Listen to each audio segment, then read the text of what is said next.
Time to continue our story. The story of Gulliver's Travels. Part 2. A Voyage to Brobdingnag. Brobdingnag. How to pronounce Brobdingnag? There's a G that is silent, so we just say Brobdingnag. Brobdingnag. Part 2. A Voyage to Brobdingnag. Chapter 1.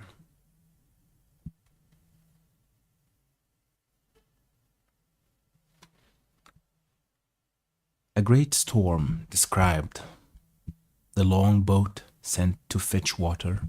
The author goes with it to discover the country.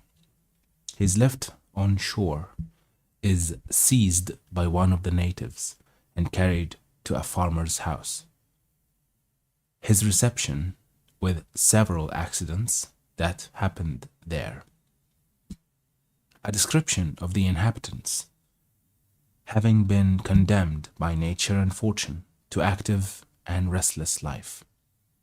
In 2 months after my return, I again left my native country and took shipping in the Downs on the 20th day of June 1702.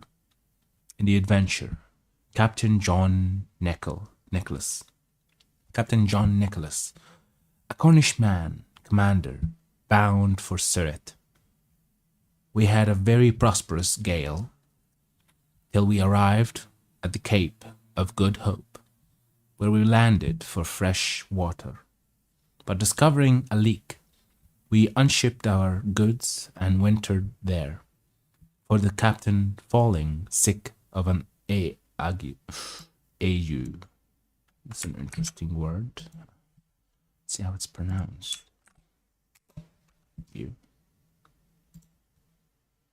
Ague. Ague. It means malaria. Malaria. It's a disease. Ague, okay?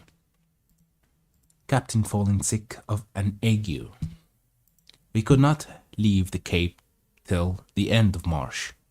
We then set sail and had a good voyage till we passed the Straits of Madagascar. But having got northward of that island and to about 5 degrees south latitude, the winds which in those seas are observed to blow a constant equal gale between the north and west, from the beginning of December to the beginning of May, on the 19th of April began to blow with much greater violence and more westerly than usual, continuing so for 20 days together, during which time we were driven a little to the east of Molucca Islands, and about 3 degrees northward of the line, as our captain found by an observation he took the 2nd of May, at which time the wind ceased, and it was a perfect calm, whereat I was not a little rejoiced, but he being a man well experienced in the navigation of those seas, bid us all prepare against a storm, which accordingly happened the day following, for the southern wind, called the southern monsoon, began to set in.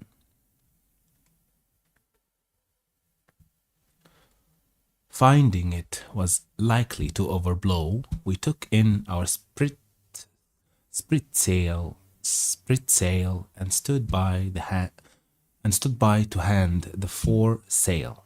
But making foul weather, we looked the guns were all fast, and handed the mason. The ship lay very broad off, so we thought it better spooning before the sea than trying or hauling. We reefed the foresail and set him and hauled aft the foresheet. The helm was hard a weather, the ship bore bravely. We blade the fore down hull. Blade. Let's see what this means. Blade. Belay. Belay. We belayed, okay? Fix a rope round the cleat, okay? Something about ships running ropes, okay? We belayed the fore down hull, but the sail was split, and we hauled down the yard, and got the sail into the ship, and unbound all the things clear of it. It was a very fierce storm. The sea broke strange and dangerous. We hauled off upon the lanyard of the whip staff, and helped the man at the helm. We would not get down our topmast, but let all stand, because she scudded before the sea very well, and we knew that the topmast being aloft, the ship was the wholesomer, and made better way through the sea. Seeing we had sea room, when the storm was over, we set fore sail and mainsail and brought the ship to. Then we set the main topsail and the foretopsail. Our course was east-northeast. The wind was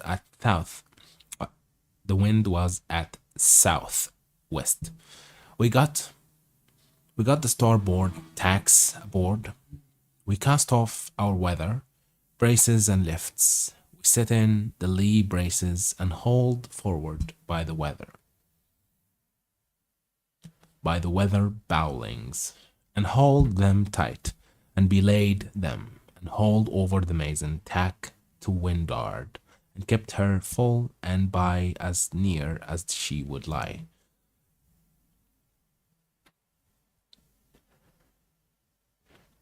During this storm, which was followed by a strong wind west-southwest, we were carried by my computation about 500 leagues to the east, so that the oldest sailor on board could not tell in what part of the world we were. Our provisions held out well, our ship was staunch, and our crew all in good health, but we lay in the utmost distress for water. We thought it best to hold on the same course, rather than turn more northerly, which might have brought us to the northwest part of Great Tartary and into the frozen sea.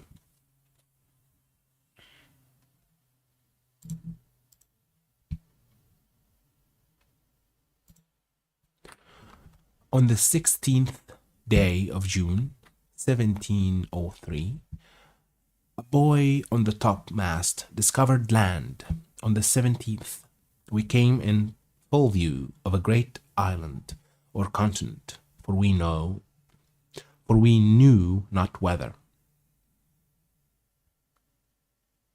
On the south side whereof was a small neck of land jutting out into the sea, and a creek too shallow to hold a ship of above 100 tons. We cast anchor within a league of this creek, and our captain sent a dozen of his men, well armed, in a long boat, with vessels for water, if any could be found. I desired his leave to go with them, that I might see the country, and make what discoveries I could.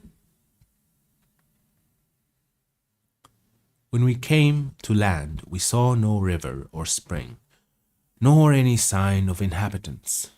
Our men therefore wandered on the shore to find out some fresh water near the sea, and I walked alone about a mile on the other side, where I observed the country all barren and rocky. I now began to be weary, and seeing nothing to entertain my curiosity, I returned gently down towards the creek, and the sea being full in my view, I saw our men already got into the boat, and rowing for life to the ship.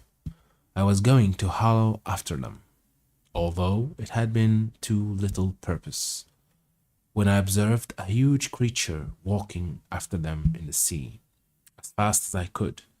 He waded not much deeper than his knees, and took prodigious strides. But our men had the start of him half a league, and the sea, thereabouts, being full of sharp pointed rocks, the monster was not able to overtake the boat. This I was afterwards told, for I durst not for I durst no durst for I durst not stay to see the issue of the adventure, but ran as fast as I could the way I first went, and then climbed up a steep hill, which gave me some prospect of the country. I found it fully cultivated. But that which first surprised me was the length of the grass, which in those grounds that seemed to be kept for hay was about 20 feet high. I fell into a high road, for so I took it to be, though it served to the inhabitants only as a footpath through a field of barley. Here I walked on for some time, but could see little on either side, it being now near harvest, and the corn rising at least 40 feet. I was an hour walking to the end of this field, which was fenced in with a hedge of at least 120 feet high, and the trees so lofty that I could make no computation of their altitude.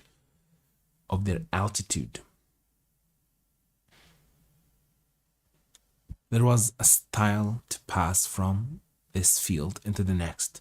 It had 4 steps and a stone to cross over when you came to the uppermost. It was impossible for me to climb this stile. Okay, let's steel.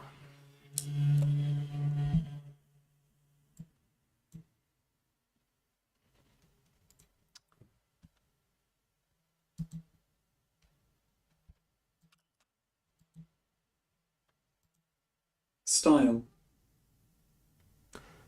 An arrangement of steps that allows people, but not animals, to climb over a fence or wall.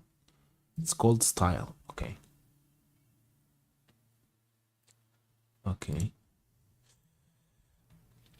It was impossible for me to climb this stile, because every step was 6 feet high, and the upper stone about 20. I was endeavoring, we already know how this is pronounced, endeavoring to find some gap in the hedge, when I discovered one of the inhabitants in the next field, advancing towards the stile, of the same size with him whom I saw in the sea pursuing our boat. He appeared as tall as an ordinary spire steeple, and took about 10 yards at every stride. As near as I could guess, I was struck with the utmost fear and astonishment, and ran to hide myself in the corn, whence I saw him at the top of the stile, looking back into the next field on the right hand, and heard him call in a voice many degrees louder than a speaking trumpet. But the noise was so high in the air that at first I certainly thought it was thunder. Whereupon 7 monsters like himself came towards him, with reaping hooks in their hands, each hook about the largeness of 6. Okay, I don't know how it's pronounced, so let's see.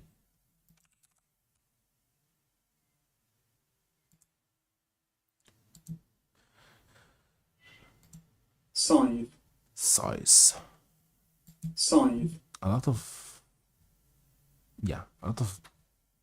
silent letters. scythe, It's pronounced size. It's المنجل المنجل المنجل في اللي بيستعملوه في الحصاد القمح. Size. It's called size. Okay. These people were not so well clad as the first, whose servants or laborers they seemed to be, for upon some words he spoke. They went to reap the corn in the field where I lay. I kept from them at as great a distance as I could, but was forced to move with extreme difficulty, for the stalks of the corn were sometimes not above a foot distant, so that I could hardly squeeze my body betwixt them. However, I made a shift to go forward, till I came to a part of the field where the corn had been laid by the rain and wind. Here it was impossible for me to advance a step, for the stalks were so interwoven that I could not creep through, and the beards of the fallen ears so strong and pointed you've got mail, that they pierced through my clothes into my flesh. At the same time, I heard the reapers not 100 yards behind me, being quite dispirited with toil and wholly overcome by grief and despair. I lay down between two ridges and heartily wished I might there end my days.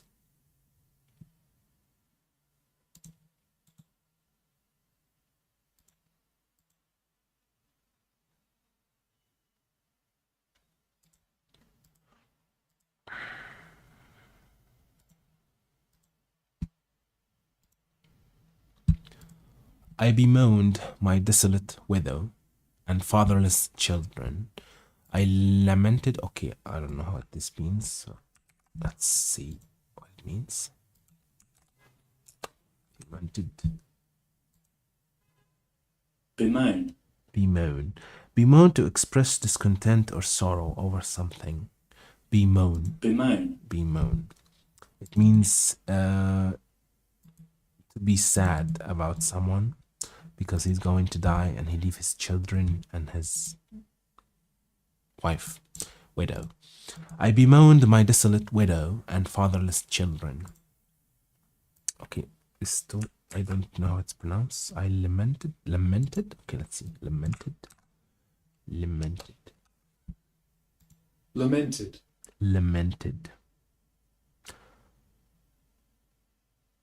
A conventional way of describing someone who has died or something that has ceased to exist. lamented, I lamented my own folly and willfulness, and in attempting a second voyage, against the advice of all my friends and relations.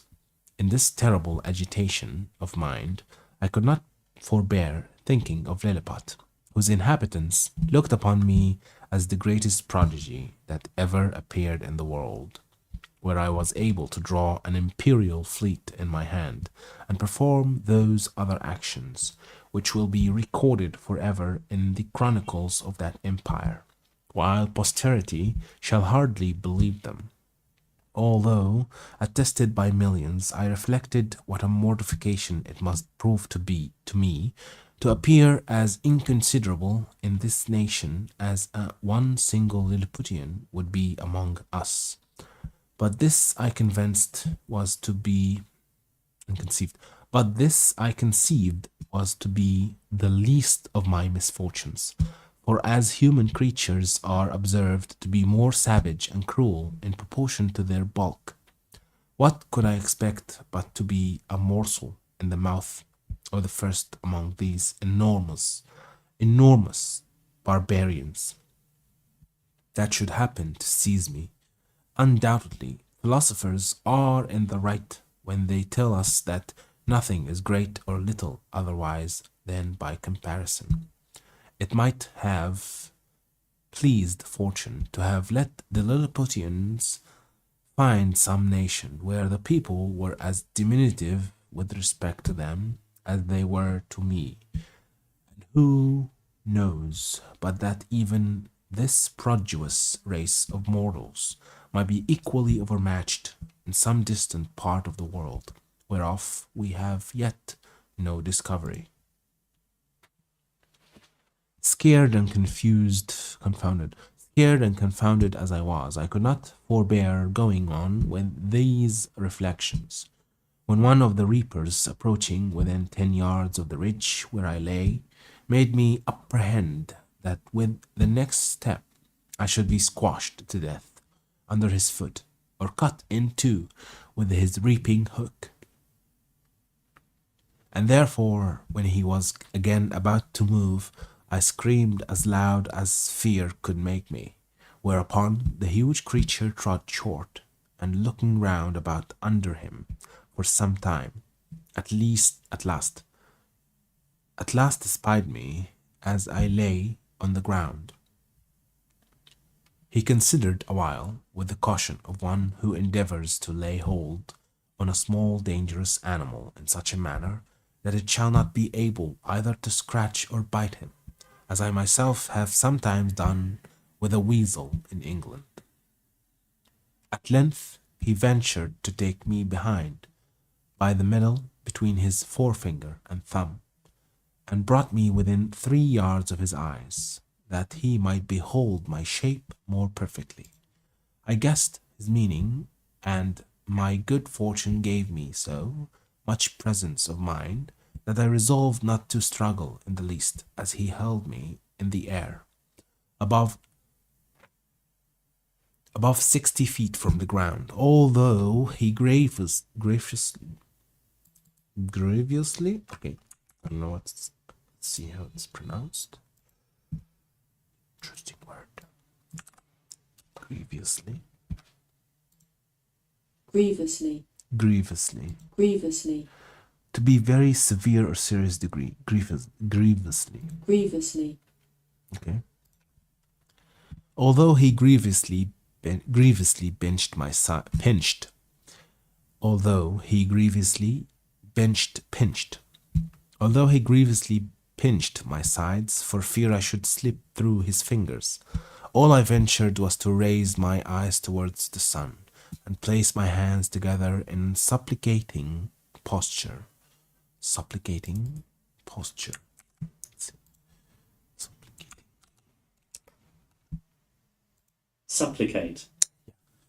Supplicate. Ask or beg for something earnestly or humbly.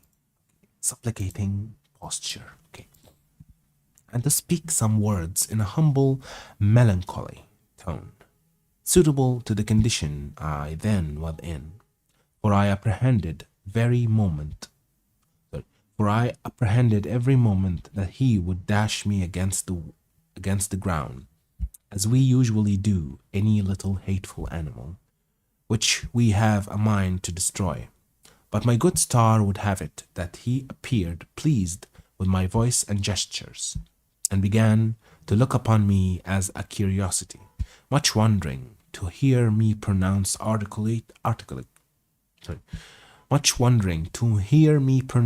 articulate words, although he could not understand them. In the meantime, I was not able to forbear groaning and shedding tears, and turning my head towards my sides, letting him know as well as I could how cruelly I was hurt by the pressure of his thumb and finger.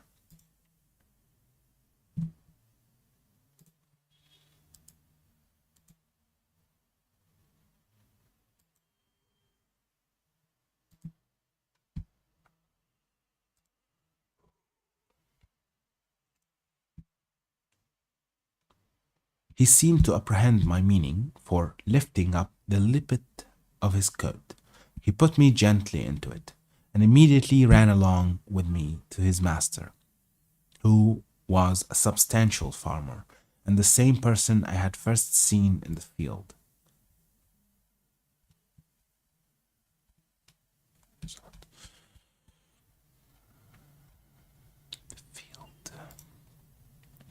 The farmer, having, as I suppose, by their talk, received such an account of me as his servant could give him, took a piece of a small straw about the size of a walking staff, and therewith lifted up the lappets of my coat, which it seems he thought to be some kind of covering that nature had given me. He blew my hairs aside to take a better view of my face. He called his hens about him and asked them, as I afterwards learned, whether they had ever seen in the fields any little creature that resembled me.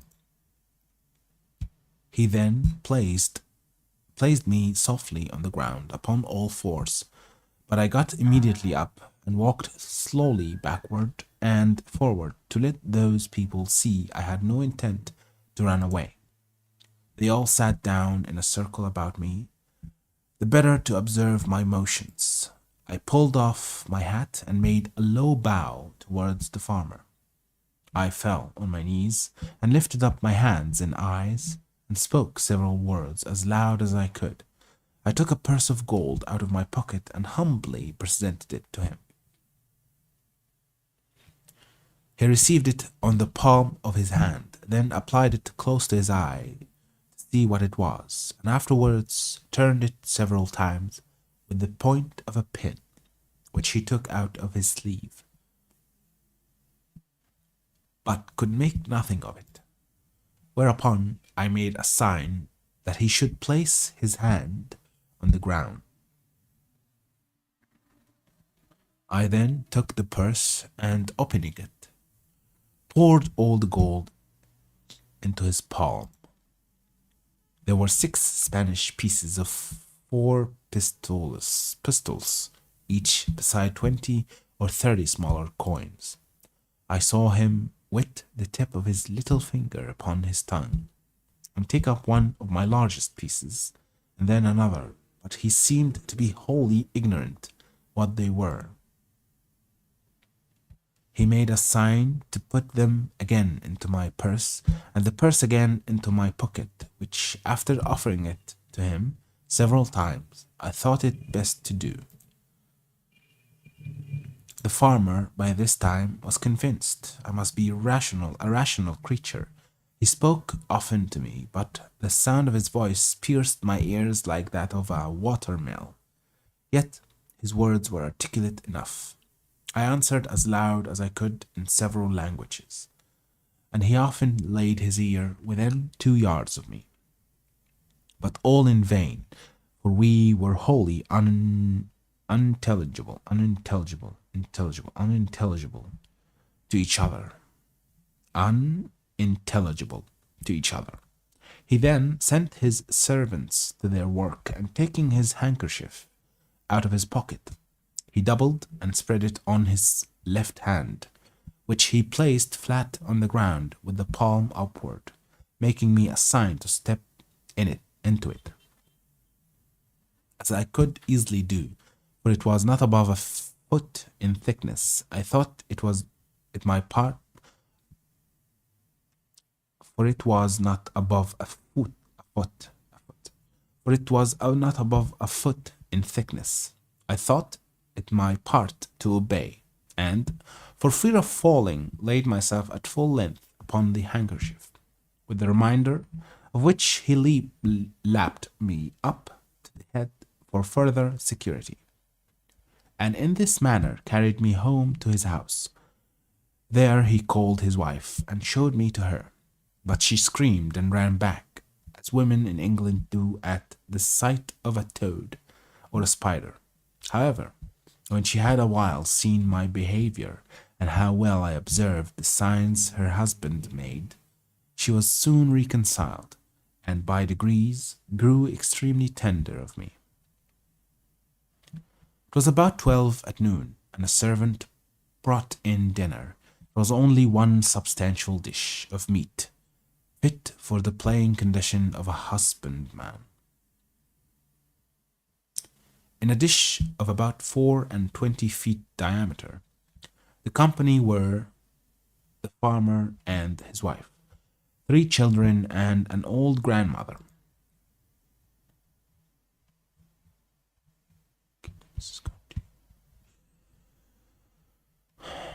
Okay, let's stop here. Yeah, let's stop here.